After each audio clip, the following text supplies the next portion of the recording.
I want you to pay attention to the following thing I'm going to say because it's extremely important because it's a mindset shift.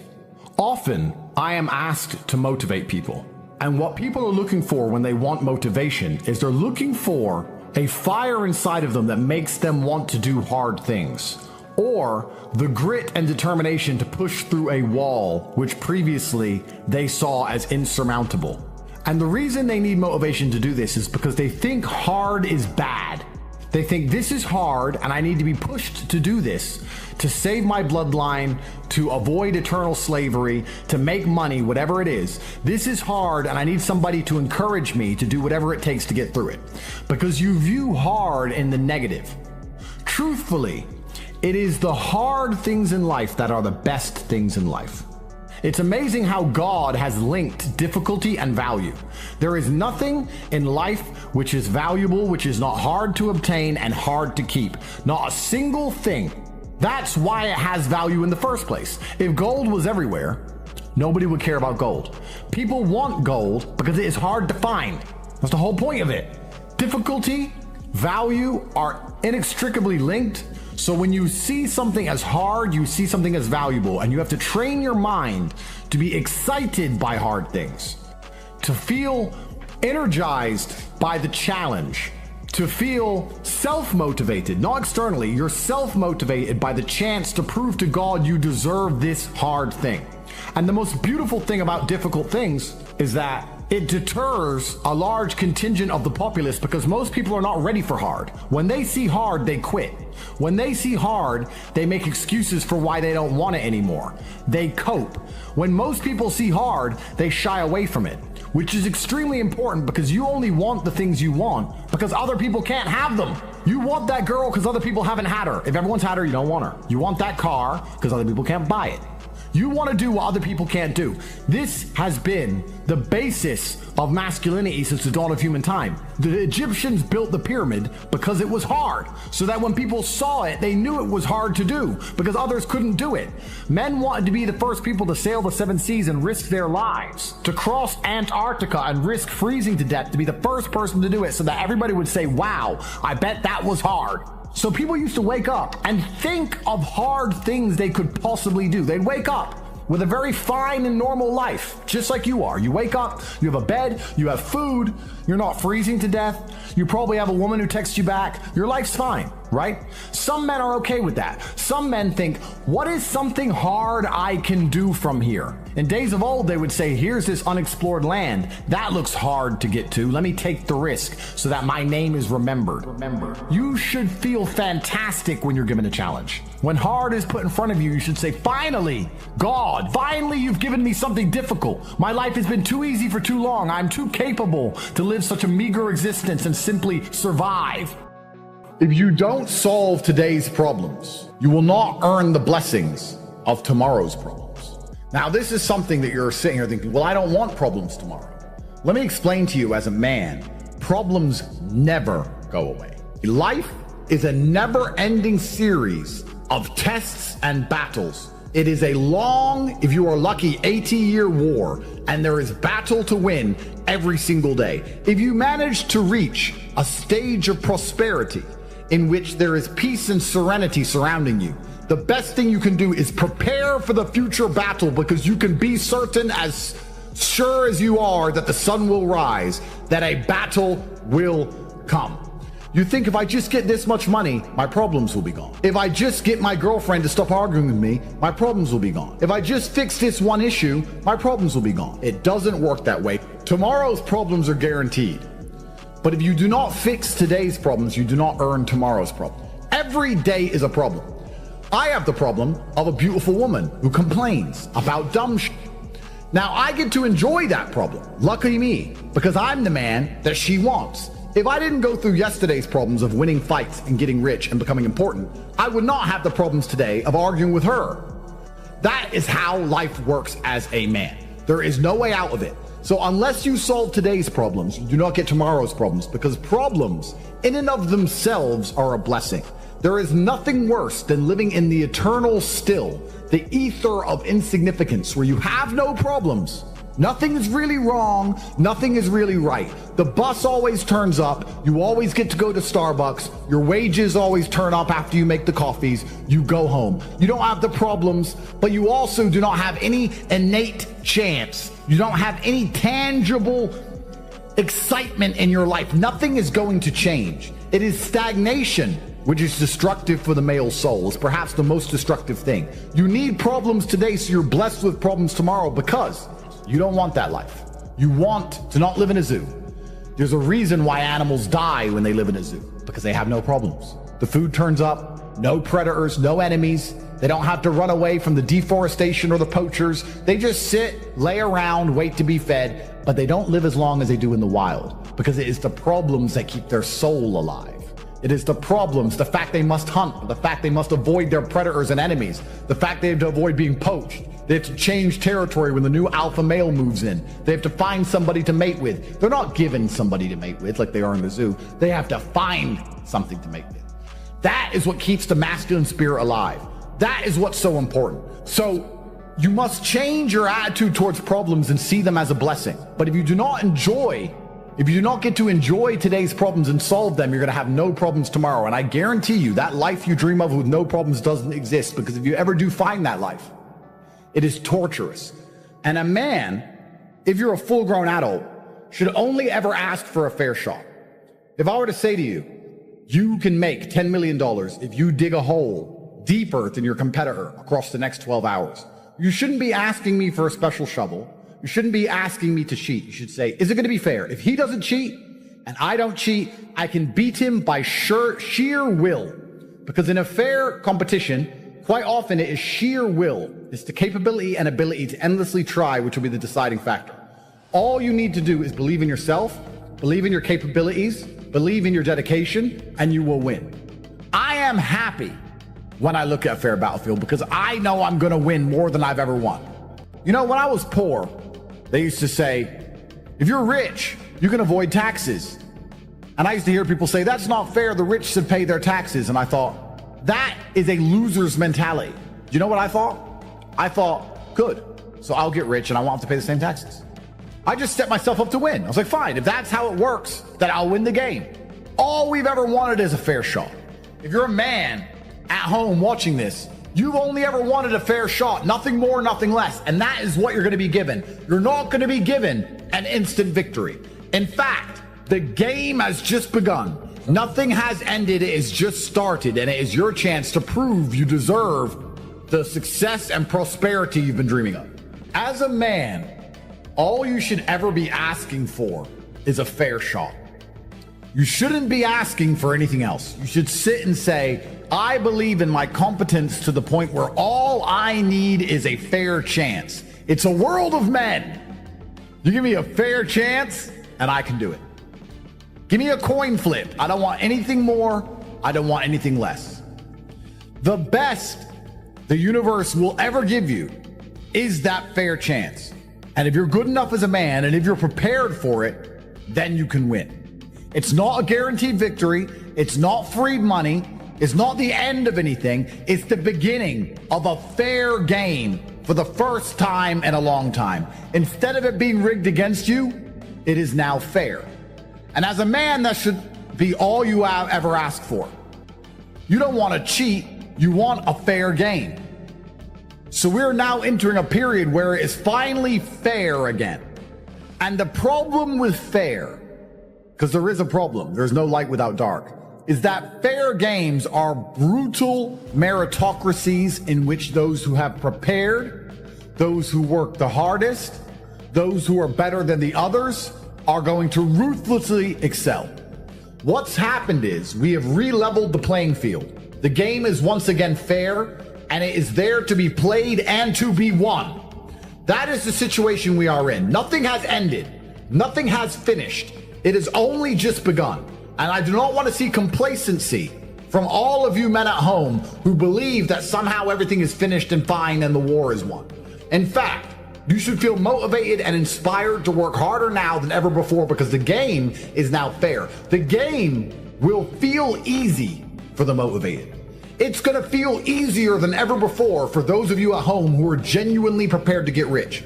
So what I'm saying is the game's going to become easier. It is. Because we're no longer playing a rigged game that's against us. We're now playing a fair game. But if you're not going to play, if you're not going to make moves, you're still going to be crushed. It is impossible for you to fail. You must simply take action and you will win. Winning is guaranteed. If I had to say that to you, 2025 would be the year in which I say it. This is the year where it is impossible to fail if you dedicate yourself, because for once the game is no longer rigged against you. For the first time in most of your adulthoods, a lot of you are younger than me, you weren't alive in 2016. You weren't around. You weren't cognizant. You weren't earning money. Your brain wasn't working. This is the first chance ever from January where the game will not be rigged against you, and you will see you've been playing on hard mode for so long that it's actually brutally easy. The problem is, and those of you who do not work will suffer worse than ever before.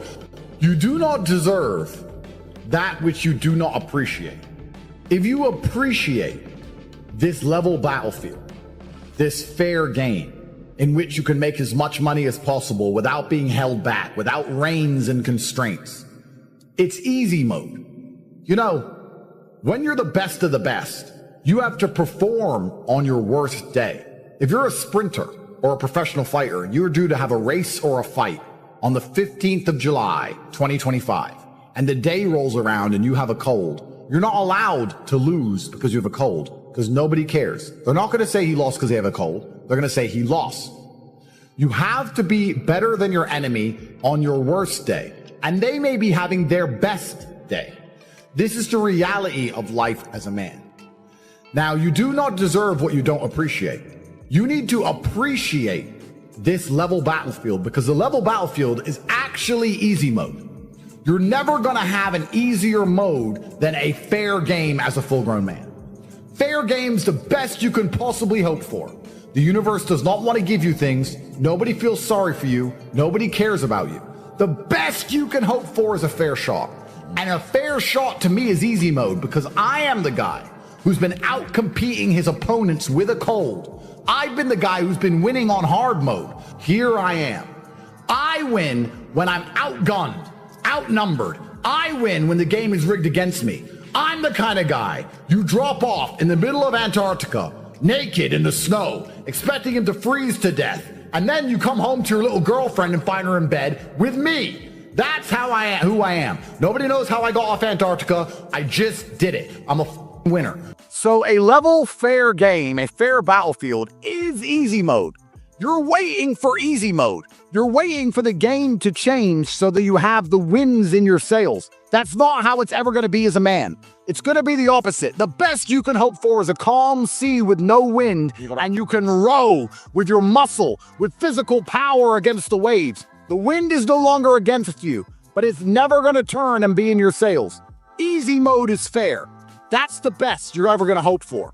So if I say you do not deserve that which you do not appreciate, if you do not appreciate a fair game, if you do not appreciate a fair shot, if you do not give your absolute best for these next few years, now that it's as fair as it's ever going to be, you don't appreciate the chance you've been given. And if you don't appreciate it, you don't deserve it. And you know what? It's kind of funny how the universe works, because if you don't try during these years due to a lack of appreciation, you don't deserve these good times. And if you don't level up as a man, increase your physical capabilities, increase your financial and mental fortitudes, if you do not appreciate this time, you do not deserve this time, and this time will be snatched from you due to your own failures. It's amazing how things work. That's why it's so important you understand. The best thing you can do for society, for your bloodline, for yourself, for humanity, is for you to appreciate this chance and do your absolute best. If you appreciate this chance, you will use it. A fair shot is the best you're ever going to get as a man. You hope for a calm sea so that you can use muscles, rowing power, and through sheer exhaustion, you can outcompete the waves of the ocean itself. If you do not appreciate this chance, you will waste it, meaning you do not deserve it, and it will be snatched from you because you will not have the masculine agency or capability to preserve the good times against the zombie horde. They are regrouping. Your enemy is preparing and rearming. They are reloading their weapons. If you do not appreciate what you have, you do not deserve it, and the universe will snatch it from you. You're never accidentally brilliant. If you ask a person in the gym, how'd you get so many muscles? His answer is never oops. How did you put rockets in space? Oh, I don't know. Oops. It's never an accident. High intention, sincere effort, and intelligent execution. You now have a fair playing field. It's extremely important that you use it. Once again, to repeat, the war is not won. The battlefield's now fair. The game's no longer rigged against you. You should be excited. This is why I'm telling you, the battle hasn't ended. The battle has actually just begun.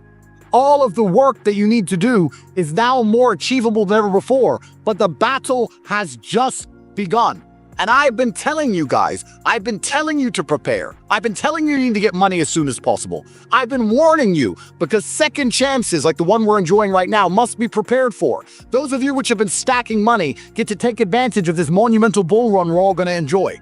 Those of you who have not been making money, who have not been dedicating yourselves, who have not been trying, are going to have to sit and endure from the sidelines, watching crypto go to the moon while your bags are empty because you did not try, you did not dedicate yourselves, you did not procure finance, and you deserve the sting of regret. You deserve the punishment for your incompetence and your lackluster behaviors. If you understand a fair playing field is the best thing you're ever going to get, if you understand it is now or never, if you understand this is the best chance you've ever had in history, if you understand the battle is not over, in fact, it's only just beginning. If you understand how much work you need to do, if you understand the monumental opportunities which are ahead of you, you just have to be dedicated and put some time in for once in your life. If you understand the monumental opportunities are ahead of you, the winners are going to enjoy the best days of their lives, but the losers are going to be suffering eternally and feeling the bitter sting of regret at a level that they had not had for the last 4 years. If you understand all of these things, there is only one sensible action, and the action is for you to make moves. You must be implored to stop sitting still, to stop being passive, to stop being impotent, observing from the sidelines. When you see the Bitcoin price, you should be mad you don't have 100 of them. If you have 100 of them, you should be mad you don't have 200 of them. If you have 500 of them, you should be mad you don't have 1,000. It is the eternal struggle and endless insatiability of man that has built the modern world, and we are returning in which men must constantly try endlessly. I think what's fun as a man is being the best at anything, right? So my girl will say to me, why do you work all the time? All you do is work. I said, no, because I have to be the richest man on the planet. That's why I want as much money as possible. She goes, you have enough money. I was like, I know, but it's a game. It's a video game. I want a high score. Where do you find competition now? Well, I live with guys. I live with my friends, and we make sure that it's constant and endless competition because we live together. So if my brother does 100 push-ups, I have to do 101, which means he'll do 102, and then I'll do 103, and we'll just call each other names all day until thousands of push-ups have been done. So I live in a very masculine environment because masculine competition drives you forward. We all work together. We all work inside of the company, and we're very successful. But yeah, I don't really know what's fun anymore. I just feel like nothing's really fun anymore besides working hard, or you need an activity which is so adrenaline filled that it distracts you, which is why I love driving fast cars and fighting, because it's the only time I'm not thinking about work. Yeah, so I'm happy just to get my work done, and maybe I'm starting to get old after all. I'm 37, I'm getting old. I see my kids, I do my emails, I train hard, maybe go for a drive with the car, maybe get a coffee. That's it. Oh, he doesn't go to the gym because of XYZ or he feels down. That's fine, but he needs to go to the gym. So we can talk about all the reasons he doesn't go forever. That's a very long, lifelong conversation, but he needs to go. So we've removed the needs, and we've removed the hard facts and the duty and the honor and the commitments, and we've replaced it all with this subjectiveness. And there's nothing more subjective than feelings. How I feel inside on a day I say I'm happy might be the exact same way someone feels inside on the day they say they're sad, because their expectation might be higher for happy because they only think they're happy when they're running around laughing like a child. Whereas I think I'm happy as long as I'm not distraught. I'm happy all the time because I've nothing to cry about. I don't really give a shit how the men I know feel, because they have things they need to do. And as long as they're going to do them like they're supposed to do them, I don't really care that much. And if they were to come to me and say they feel down about something and they had a good reason, I wouldn't be insensitive. That's fine. But we're talking about a death of a family member or something. And we're talking about 1 or 2 days until you just get back to life. You have things to do. Action solves all things. Time solves all things. God solves all things. And to sit around and be obsessed with feelings is highly feminine. I don't like that energy around me. I feel sad. I don't cry. Just get on with life. It's the adult mentality. So I'm not sure. This feelings don't cross my mind, if that makes sense. They don't cross my mind because they don't affect my day. So it doesn't change anything. So I have other things to think about.